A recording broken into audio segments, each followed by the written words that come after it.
Kuphakame umoya ngesikhathi uMnisi ongummeli womsolwa wesithathu exina uThwala ngemibuzo emzamweni yokukhombisa ungathembeki ubufakazi bakhe.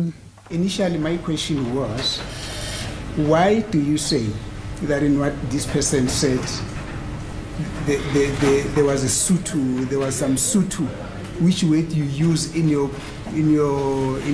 main testimony?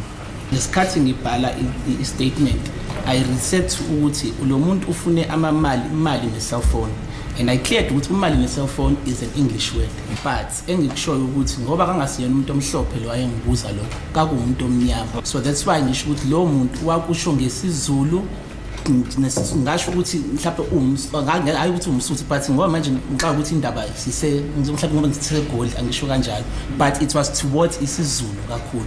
Kepha uThwala akazange athuswe ilutho, wathi angeke akwazi ukuchaza ukuthi sasibukeka kanjani isibhamu sasiphethwe isigebengu.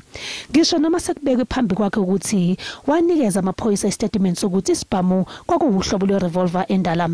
Went on to tell Ms. Steenkamp that the white side of this person's, that the white part of this person's eye that is supposed to be white, but his was red. He also told Ms. Steenkamp that that the language that this person used was Zulu stroke Sotho. He also told Mrs. Steenkamp that this person had a weapon which you identified as an old revolver. Yeah, yes. So you're basically saying this information is faulty.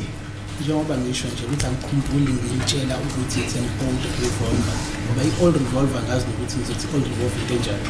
Icala liyaqhubeka kusasa.